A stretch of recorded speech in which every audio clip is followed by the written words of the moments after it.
Muy buenos días. Agradezco la invitación del doctor Alirio Mijares, pues es un grato honor estar con ustedes compartiendo algunos minutos. El objetivo de esta presentación es ver los factores de riesgos y los desórdenes potencialmente malignos de la cavidad oral y orofaringe. No hay duda que existen muchos esfuerzos en el control del cáncer de cavidad oral. Pero no va por ahí la disminución de la incidencia, la disminución de la mortalidad. Según el Globocan, Brasil y Argentina tienen mucha prevalencia, mucha incidencia en cáncer de cavidad oral, pero ese esfuerzo no se transforma en mejor calidad de vida o no se transforma en disminución de la mortalidad. Fíjense, acá y acá, la mortalidad sigue siendo elevadísima.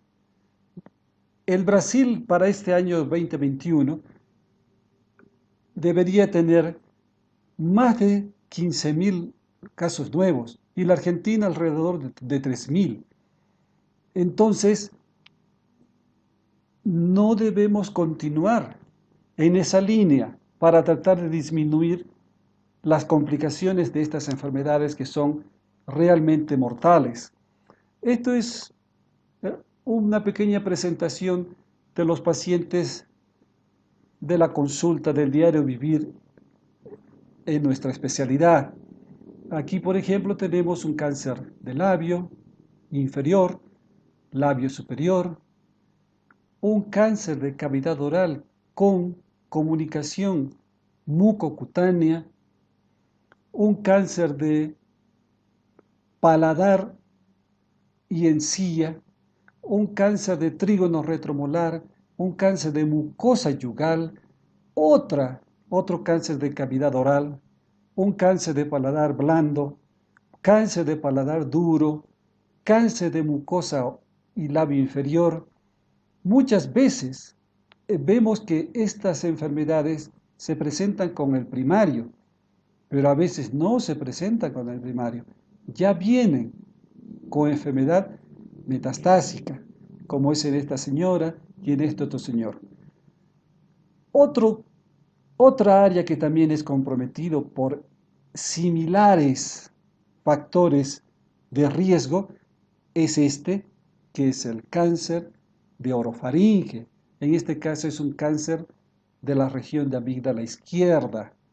Entonces, todo eso tratemos un poquito de cómo modificarlo.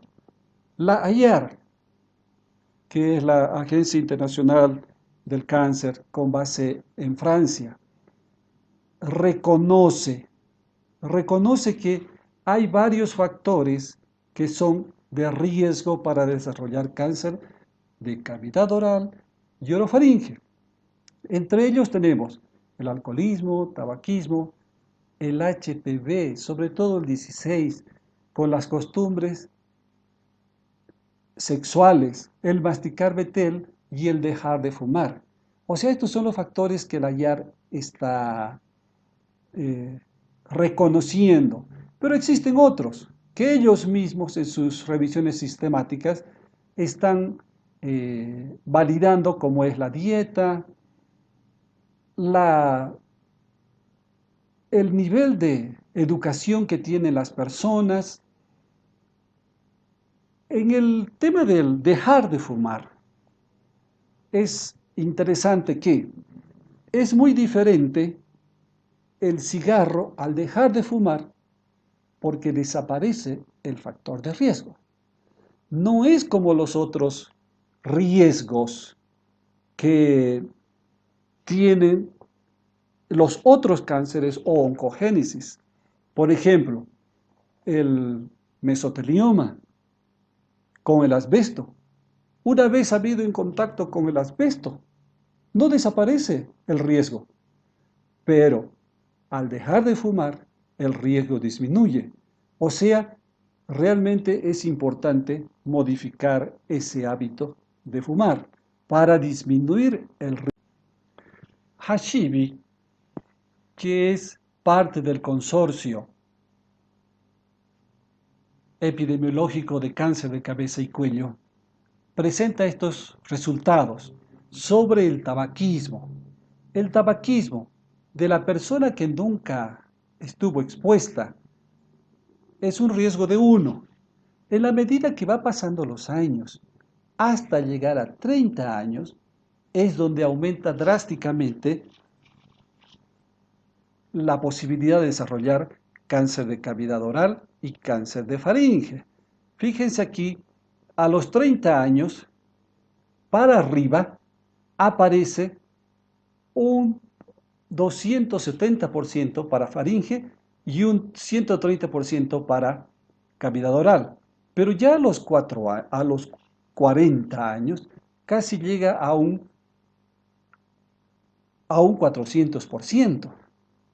O sea, definitivamente el fumar genera cáncer de estas dos regiones. Con relación al alcoholismo sucede similar. Fíjense, el que nunca bebió tiene un riesgo de 1. El que bebió una dosis, 2 dosis, 3 dosis, 4 dosis por día va aumentando su riesgo.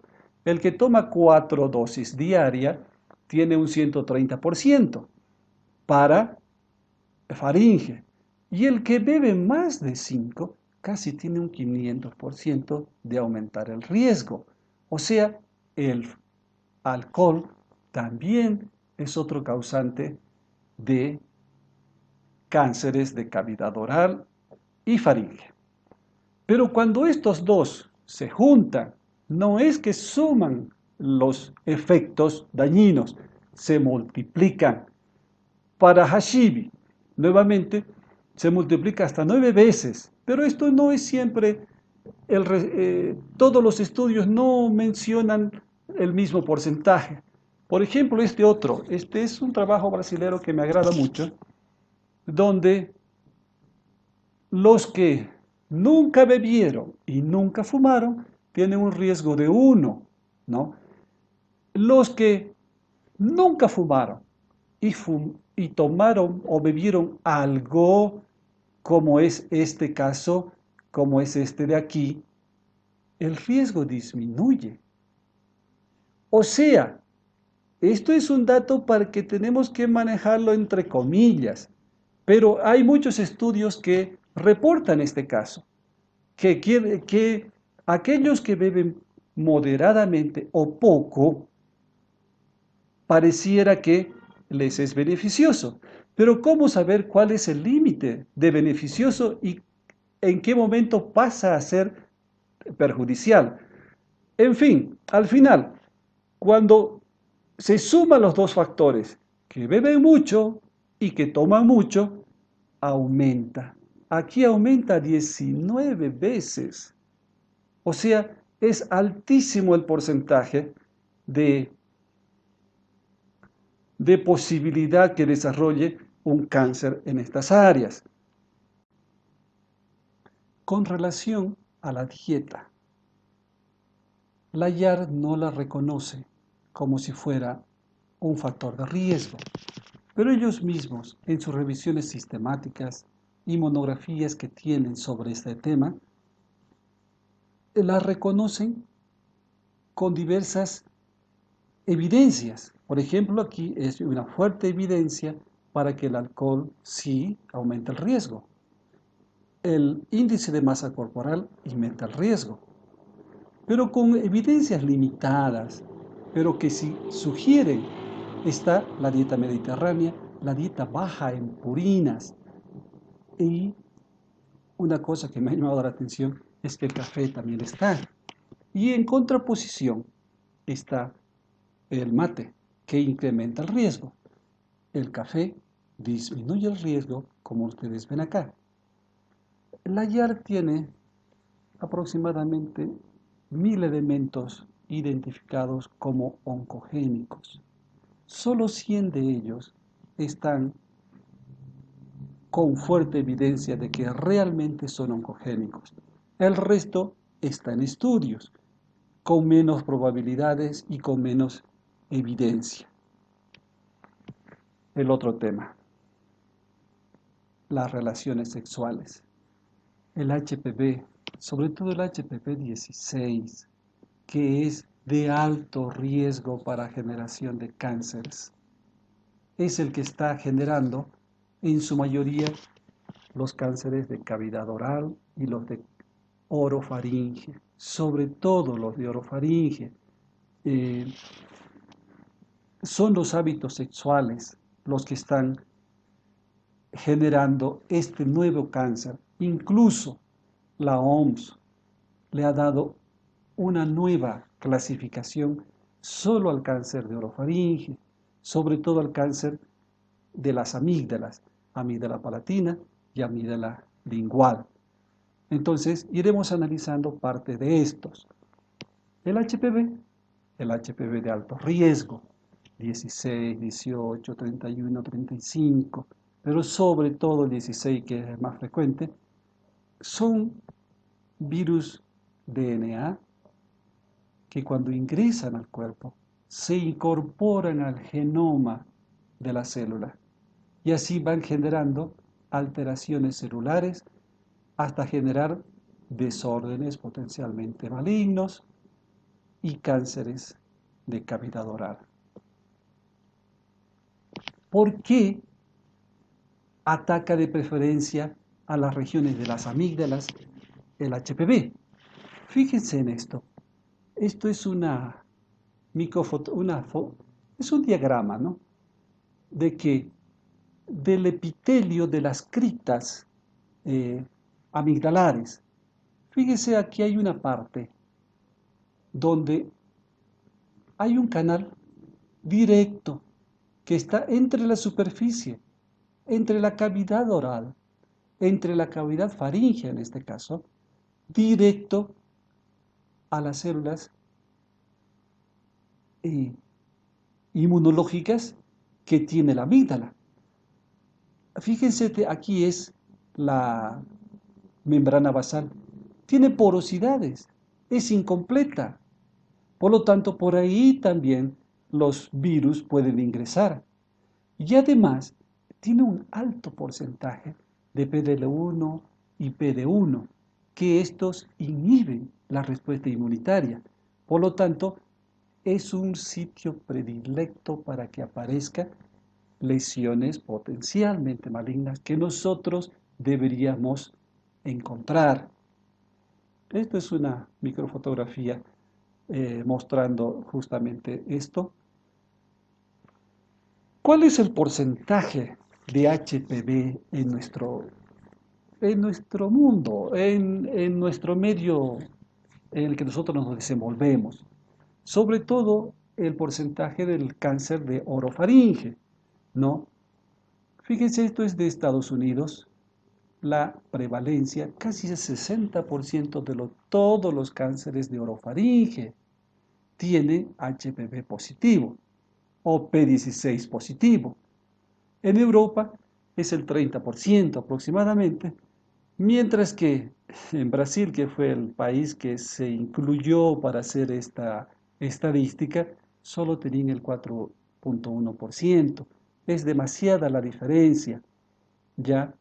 Pero fíjense en en las otras áreas, como es los cánceres no orofaringios, cánceres de cavidad oral, muy poca, el 6,1, el 10,6. O sea que no tiene mucho que ver el HPV con la cavidad oral, con la laringe o con la hipofaringe, pero sí tiene que ver con la orofaringe. Aquí es donde nosotros debemos fijarnos, en el microambiente tumoral. Aquí es donde vamos a aprender cómo se comportan las enfermedades potencialmente malignas o cómo se comporta el cáncer también. Antes nosotros asegurábamos que el tumor era un conjunto de células tumorales que se iban a diseminar por el cuerpo. Ahora no, no es así. Fíjense acá. Estas células rosaditas sí son las células tumorales, pero la gran mayoría, estas otras, son las células relacionadas con las células oncogénicas. Hay células natural killer, células fibroblásticas, adipocíticas, CD4, o sea, es una asociación, es una convivencia, es una relación entre el huésped y las células oncogénicas. El resultado de esa lucha es lo que va a generar la resolución de una enfermedad potencialmente maligna o la progresión hacia una invasión tumoral.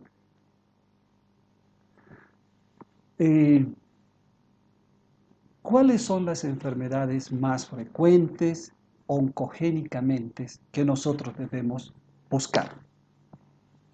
Hay las lesiones rojas, hay las lesiones blancas, hay las clasificaciones en estos distintos grupos que tienen diferentes capacidades oncogénicas.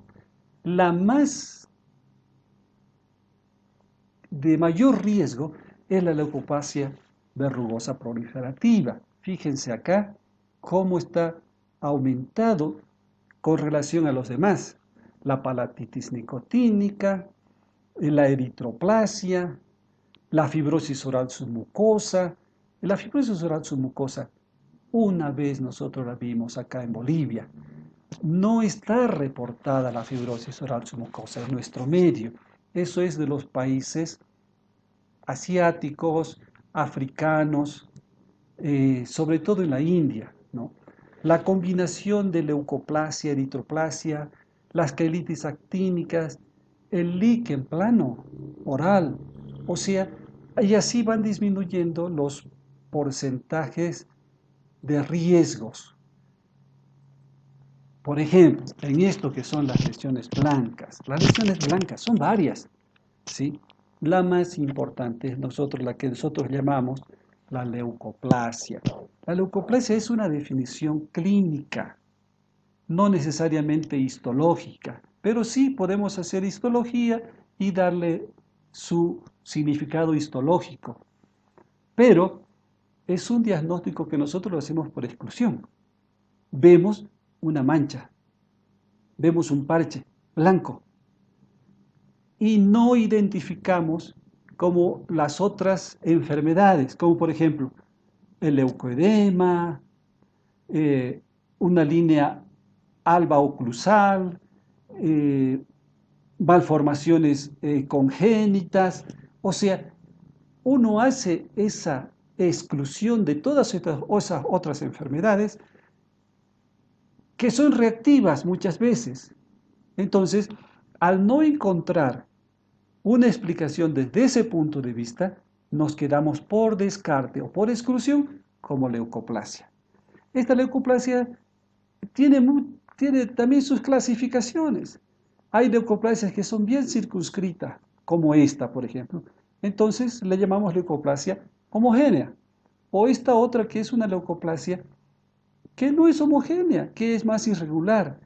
A esa irregular, a la que puede tener áreas blancas e incluso áreas medias rojas, es la que tiene mayor posibilidad de desarrollar o de tener atipías o de tener la posibilidad de transformarse en un cáncer invasivo. Las otras, las que son homogéneas, es muy poco su porcentaje. Otra de las manchas blancas, por ejemplo, es este. Este es un reticulado blanco en la cavidad oral, que se llama líquen plano. Es una enfermedad inflamatoria crónica que se ha visto que tiene relación con la formación de cánceres. Es menos que la leucoplasia, es un 6% aproximadamente. También hay otras lesiones que son potencialmente cancerizables, ¿no? O potencialmente malignas. Está la queilitis. Cuando nosotros vemos un labio que ha perdido su límite entre la piel y la mucosa o el berbellón del labio, o cuando este labio se está indurando, o cuando este labio se descama, o cuando se hace estrías o sangra, es que está sucediendo algo ahí en ese labio. Generalmente es el labio inferior. Esto está relacionado más que con los factores que hemos dicho, está relacionado con las radiaciones ultravioletas. Después estamos viendo también otra que es otra leucoplasia no homogénea. Aquí está la leucoplasia verrugosa proliferativa. Fíjense, son manchas que son muy gruesas y que están como si fuera en todo este campo y que tiene áreas eritoplásicas, tiene áreas homogéneas, áreas faltantes de leucoplasia, o sea, es no homogénea. Por lo tanto, esta característica le da alta probabilidad de desarrollar un cáncer. Esta es la que está relacionada también con el HPV, ¿sí?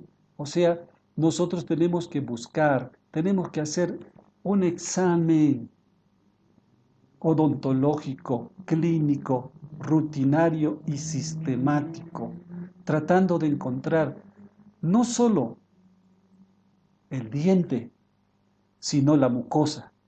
Y al final de terminar ver la mucosa de toda la cavidad oral, podemos hacer un tacto para palpar las amígdalas, sobre todo las amígdalas linguales, porque hasta ahí llega nuestra exploración. Hemos tomado este algoritmo para hacer un seguimiento de lo que es o un diagnóstico de lo que son las lesiones blancas de la cavidad oral. Nosotros encontramos una lesión blanca y lo que hacemos es hacer un descarte, hacer una exclusión de las otras enfermedades, hacer una exploración de toda la mucosa y llegamos a la conclusión de que realmente se trata de una leucoplasia oral. Para esto hemos tenido que hacer un raspaje de esa mucosa y ese raspaje no se ha desprendido. Cuando nosotros hemos pasado la gasita, ha seguido fija. Después de esos, hemos visto que tiene factores locales que pueden provocar una irritación. Hemos suspendido ese elemento que irrita. Hemos suspendido el cigarro que provoca la leucoplasia. Hemos apartado por 2 a 4 semanas, en promedio 2 semanas, y la lesión sigue. Entonces, cuando no desaparece durante 2 semanas esta lesión blanca, realmente ahí confirmamos que se trata de una leucoplasia y tendríamos un diagnóstico definitivo de una leucoplasia clínica. Ahí lo que tenemos que hacer es diagnóstico histológico. El diagnóstico histológico se lo puede hacer de distintas maneras. La más frecuente es la biopsia. En la biopsia, ¿qué nos va a tener? Nos va a venir un diagnóstico que diga, sí, esto se trata de una leucoplasia, ¿no? O nos va a decir, no, se trata de otra enfermedad, esto no es una leucoplasia, esto es un líquen. Entonces, ahí nosotros ya podemos definir desde el punto de vista leucoplásico, histológico, ¿sí? Y tenemos un diagnóstico de certeza. En el otro lado está los que son las eritroplasias. La eritroplasia es la que ha perdido la parte superficial, el epitelio superficial, y ha quedado expuesto las capas más profundas. ¿Sí? Esto nosotros lo llamamos eritroplasia. La eritroplasia ya, fíjense, tiene alto porcentaje de ser una lesión de alto grado, una displasia de alto grado, o ser incluso un carcinoma microinvasor hasta en un 50%. Esto ya nos debe llamar la atención. Esto lo hemos tomado del tratado de Peter Thompson, que es una eritroplasia muy bella, fotográficamente hablando, ¿no? Ahora, ¿cómo sabemos qué lesión va a progresar a malignidad o si va a haber una regresión? Es por eso que yo les decía, en el microambiente tumoral, es ahí donde tenemos que buscar nuestras respuestas. No lo sabemos, pero hay muchos intentos también para saberlo, porque no siempre una lesión blanca se va a transformar en una enfermedad perineoplásica o una lesión potencialmente maligna. Esta puede regresar, esta se puede mantener o esta puede progresar. Fíjense cuando hablábamos de las leucoplasias. Tiene un porcentaje hasta un 15%, según los datos que yo he recopilado, de ser malignos. El otro 85% ha desaparecido. ¿Por qué ha desaparecido? ¿Cómo las podemos clasificar? ¿Cómo podemos tener la certeza o por lo menos la orientación de que esta va a ir mal? Fíjense esta foto, a mí me gusta mucho. Son dos fotos maravillosas. Una es una foto del universo. Fíjense con todas sus estrellas y sus centros. Y fíjense en esta microfotografía patológica. Pues yo lo veo tan complejo. Esto y esto. ¿Cómo podemos alcanzar una respuesta si estamos tan lejos de saber lo que representa ese microambiente? Es una pregunta. Pero ya ha habido intentos. Por ejemplo, este es un trabajo canadiense de Marcos Magallanes, que hizo un estudio piloto donde demostró que la sobreexpresión de PD1 y PDL1 es como si fuera un, un aviso de que esa lesión va a ir mal, de que eso se va a transformar en cáncer. Este es el trabajo y fíjense acá, en esto, por favor, aquí fíjense, el porcentaje de PDL1 en las distintas células. Mientras más PDL1 hay, mayor porcentaje de transformación maligna. Lo mismo acá, lo mismo acá, lo mismo acá. O sea, el PDL1 aumenta. El PD1 aumenta. Muchos años atrás, antes que de esa enfermedad sea maligna. Este es otro trabajo, ¿sí? Donde investigaron las ciclinas, ciclina A, ciclina B y el Ki-67. Nosotros, es muy frecuente la utilización de este marcador Ki-67, pues es un marcador de índice de proliferación celular. Entonces lo podemos utilizar porque es muy fácil pedirlo y tenemos las condiciones para explotar este Ki-67. Mientras más Ki-67, más displasia. Fíjense, aquí es displasia leve, displasia moderada, displasia severa. Más porcentaje de Ki-67, mayor la displasia. Por lo tanto, podemos utilizar ese método para poder predecir. Aquí están las ciclinas. Las ciclinas, cuando aumenta el porcentaje de ciclinas por inmunohistoquímica, disminuye el tiempo libre de enfermedad. O sea, recidiva la enfermedad más fácilmente cuando tenemos alto índice de ciclinas. O sea, nosotros podemos utilizar como predictores. No están aceptados estos todavía, pero son intento por querer llevarnos a buscar una respuesta. Entonces, ¿qué hacemos como conclusión? Para llevarse a la casa. Es prevención y diagnóstico precoz. Eso es lo que tenemos que hacer. ¿Cómo lo tenemos que hacer esto?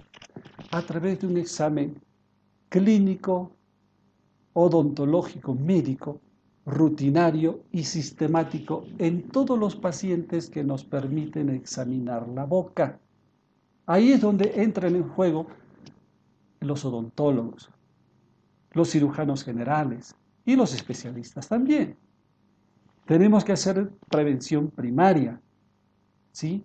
Controlar el tabaquismo, controlar el alcoholismo, hacer inmunizaciones en los niños para disminuir las posibilidades de cánceres de orofaringe, sobre todo.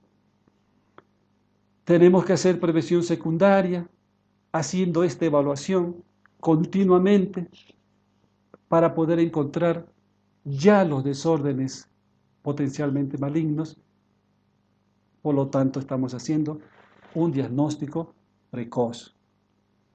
Yo les quedo extremadamente agradecido por su tiempo y por la invitación. Hasta siempre.